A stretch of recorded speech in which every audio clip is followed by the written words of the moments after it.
Pada prasasti Hantang atau biasa disebut Ngantang, terdapat semboyan Panjalu Jayati yang artinya Kediri menang.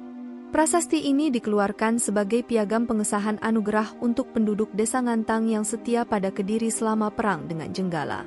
Dalam prasasti Ngantang itu, Jayabaya diketahui berhasil mengalahkan Jenggala dan mempersatukan dengan kerajaan Kediri atau Panjalu. Kemenangan itu juga dicatat dalam Kakawin Bharatayuda tahun 1157.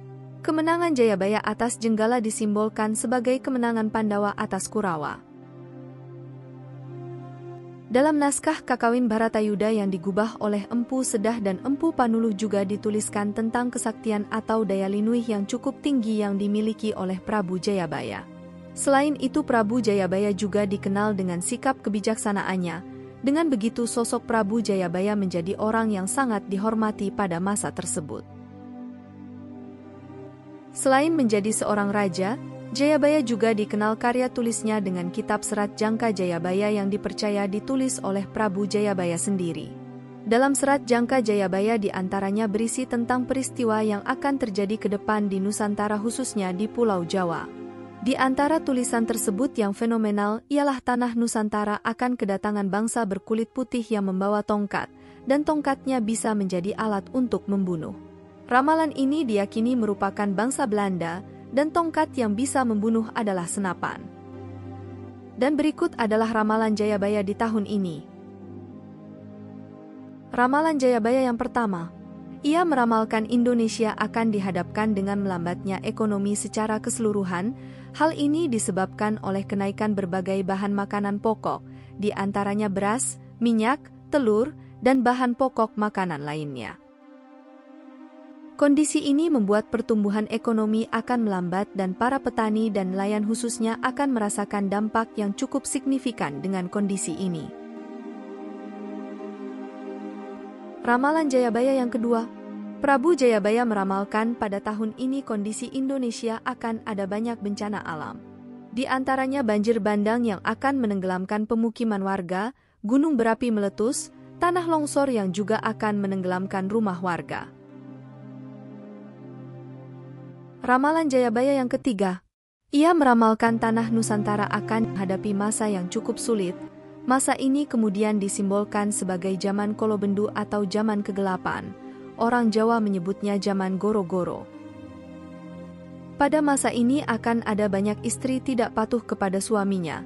Laki-laki yang suka memakai pakaian perempuan dan perempuan akan bangga memakai perlengkapan laki-laki. Selain itu pada masa ini juga akan ada banyak manusia di Indonesia yang ingin hidup mewah, namun ia tidak mau bekerja, dan berbagai macam bentuk perjudian juga akan muncul di tahun ini. Ramalan Jayabaya yang keempat, dunia perpolitikan di Indonesia akan memanas.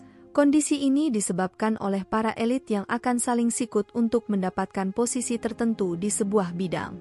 Kawan menjadi lawan dan lawan berpotensi menjadi kawan. Namun kondisi ini akan membaik seiring berjalannya waktu. Ramalan Prabu Jayabaya yang kelima, ia meramalkan pada tahun ini akan muncul sosok raja yang arif dan bijaksana. Dengan pengalamannya, ia mampu mengatasi berbagai carut-marut yang dihadapi Indonesia. Kemudian sosok raja ini juga mampu membawa Indonesia pada posisi yang lebih baik di kancah politik dalam negeri maupun luar negeri.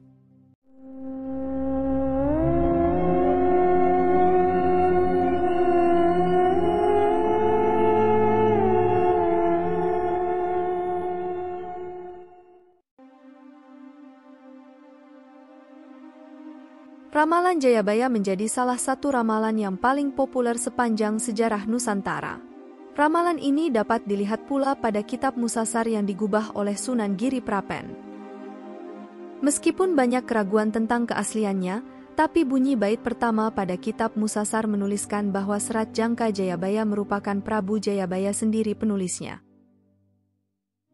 Namun demikian pada hakikatnya setiap ramalan atau prediksi, bisa saja itu hanya kebetulan. Sebagai manusia yang beriman, tentu kita mempunyai pedoman bahwa setiap peristiwa yang akan terjadi ke depan tentu sudah menjadi kehendak atau suratan Sang Penguasa alam. Kita hanya perlu berusaha untuk memperbaiki diri jikalau kita masih menyimpang dari ajaran agama, demi kelangsungan hidup yang lebih baik ke depan. Semoga kita semua diberikan kemudahan, kesehatan, dan keselamatan. Ger, eling dan eling.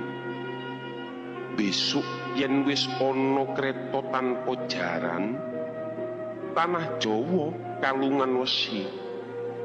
Prau mlaku ing dhuwur awang-awang. Kali ilang kedunge pasar ilang kumandangi.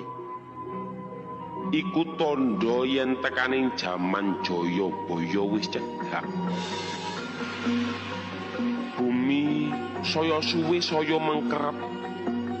Sakilan bumi dipajeki. Jaran doyan mangan sambel. Wong wadon nganggo pakaian lanang, wong lanang kaya wong wadon. Iku tandane yen wong bakal nemoni wolak-wali ing jaman. Akeh janji ora ditetepi. Akeh wong wani nglanggar sumpahe dhewe. Menungso padha seneng nyalah ora ngendhake aturaning Gusti.